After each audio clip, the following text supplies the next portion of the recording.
à tous, la dernière fois qu'on s'est parlé c'était pour le swap de ma 205. Aujourd'hui dans cette vidéo on va parler de la partie esthétique parce qu'il y avait quand même pas mal de choses à faire. Des gros travaux notamment en carrosserie. Tu vas voir qu'on s'improvise pas carrossier comme ça s'est pas passé vraiment comme on voulait, même si heureusement la fin est plutôt bonne. Mais bon on y est arrivé, c'est ça l'essentiel. Je te propose de découvrir un petit peu nos galères dans cette vidéo.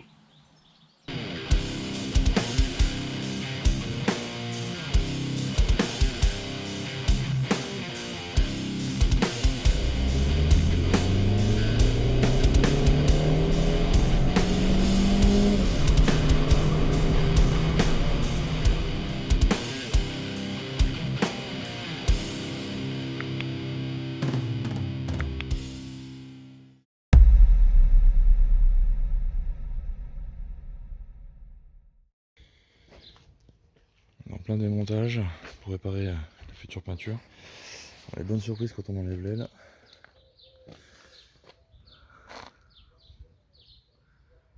Ça pue l'air habité mais ça va quand même, hein. Ça fera pas de mal de déboucher la merde aussi en bas. Pendant que c'est une ponce les éléments de la 205, moi je me suis amusé à réparer ça là. Donc ça c'est le saut de vent, c'est le truc qui va au-dessus du toit ouvrant de la 205. Et donc elle avait une patte qui était pétée, je l'ai paumée sur la route. Donc là j'ai découpé un morceau de plastique sur le... Je sais pas si on voit très bien. Ouais. J'ai découpé un morceau de plastique sur le pare-choc de la pistarde. Et puis je l'ai soudé grâce à des petites agrafes comme ça. Oula. C'est pas mal, hein, ça coûte que dalle sur Amazon. C'est un petit pistolet à agrafes plastique. Ça permet de réparer pas mal de choses. Donc là il est truffé de métal et puis j'ai mis un petit bout de fer à souder par dessus. Donc là le machin, ça bouge plus là. Donc je vais refaire un petit trou, je vais remettre une agrafe et puis on va laisser remonter ça sur la 205. Ça évitera le vent passer 80 quoi. Et voilà, c'est posé.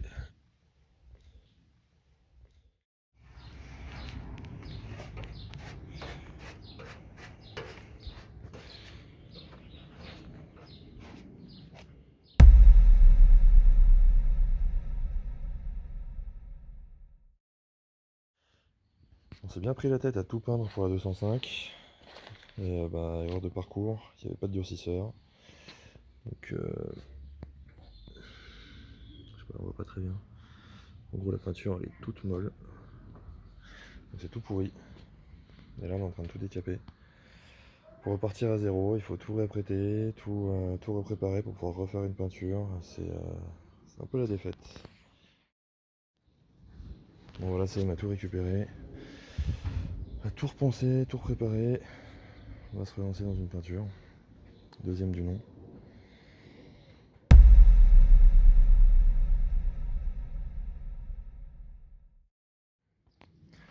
Bon, ça y est, j'ai mis une première couche d'après.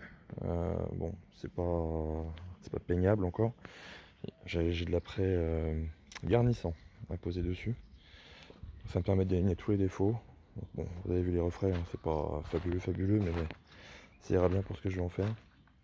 Ensuite, là, le capot, c'est un peu ouf, quoi. Je sais pas si on voit vraiment la vidéo. Je pense qu'on les voit, là, tous ces points, là, tous ces petits cratères. Là.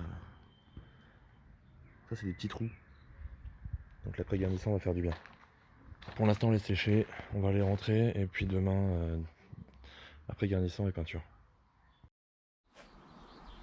Bon, ensuite, nos aventures de peinture, comme tu peux le voir, j'ai enfin réussi à peindre mes ailes, ça tient, il n'y a plus de traces de doigts, enfin, c'est de la bonne peinture quoi. Le problème étant que ma préparation n'était pas au top, du coup j'ai une peau d'orange mais infernale, c'est horrible, et en plus de ça, j'ai l'impression que c'est pas la même teinte. Donc déjà la peau d'orange, je vais te montrer une courte vidéo là pour que tu puisses regarder un peu, mais les reflets ils sont immondes. Je sais pas si tu vois là, mais c'est vraiment crado. Et puis concernant la teinte, je sais pas si elle est bonne ou pas, mais pour moi j'ai vraiment un problème par rapport à la voiture. Je sais pas si ça se voit bien à la caméra, mais ça c'est beaucoup plus vif, beaucoup plus brillant. Alors après c'est de la peinture neuve, je la compare avec une peinture qui a pas 30 ans, qui est toute terne. Donc là pour l'instant j'essaie de casser la peau d'orange. Donc peinture n'importe quoi, ponçage à 1000. puis 1005, puis 2000 pour vraiment avoir une surface plane. Et derrière, on va essayer ou de remettre un coup de peinture si c'est nécessaire, mais le test que je vais faire avant, c'est de policher un peu la voiture pour voir si ça ressort et si ça se rapproche de cette teinte-là. Si c'est pas la même teinte, j'ai une peinture un peu plus foncée que j'ai acheté cette semaine. Je vais repasser un coup dessus, on va vernir du coup derrière parce que c'est une peinture qui nécessite un vernis. Et puis on va remonter tout ça. Là ça devient un peu serré là quand même. On est vendredi soir. Et on a un rallye dimanche avec Régis. Ouais c'est ça dimanche, donc départ dimanche tôt le matin. Donc il faut que pour demain soir la voiture soit nickel. Donc je te ferai faire un tour de la voiture après pour te montrer tous les détails esthétiques et tous les détails de la préparation rallye. Mais déjà sur la partie peinture, faut qu'on s'active sévère. Donc là on attaque, ponçage avec du 1000, donc ponceuse pneumatique, orbitale. On ponce tout ça proprement à l'eau et puis après on va voir ce que ça donne.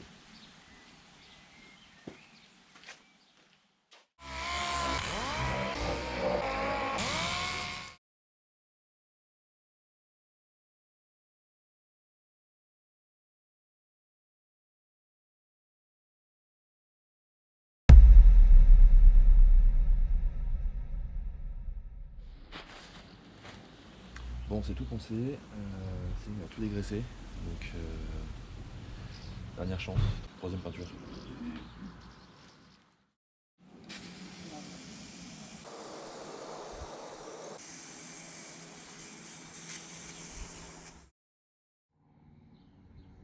C'est moi que vous ne voyez pas dans le reflet là. Donc on va faire comme Eddy, on se met de la gasoline, on va tout poncer et puis on va lustrer après. Je vous remonte ça dans 2 minutes, enfin dans 2 minutes, dans 1 heure quoi. Donc ça c'est le résultat après ponçage aux 2000 et 3000. Et là j'ai mon assistante de charme qui va qui va le policher. Et il va ressortir comme le haillon là-bas là. Parce que le haillon il est juste ouf. Les reflets de malade. On voit même pas les reflets. Regarde. Oh. Donc voilà, après un long de lustrage, on arrive quand même à un niveau. Bon, c'est pas parfait, parce que le capot est déjà vraiment dégueulasse à la base. Mais c'est quand même vraiment pas mal. Bon, on va le poser. Puis normalement, ce sera fini.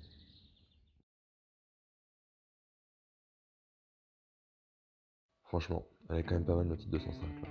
Ok, ça reste une 205.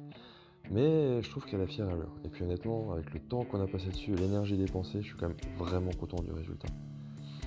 Encore pas mal de petites choses à faire dessus, mais ça reste des bricoles. J'aurais posé des extensions de rallye qui sont déjà arrivées. Il faut que je les peigne, il faut que je les prépare, il faut que je les colle.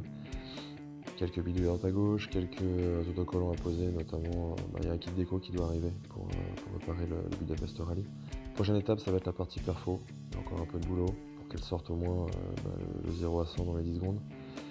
Donc à suivre, à bientôt.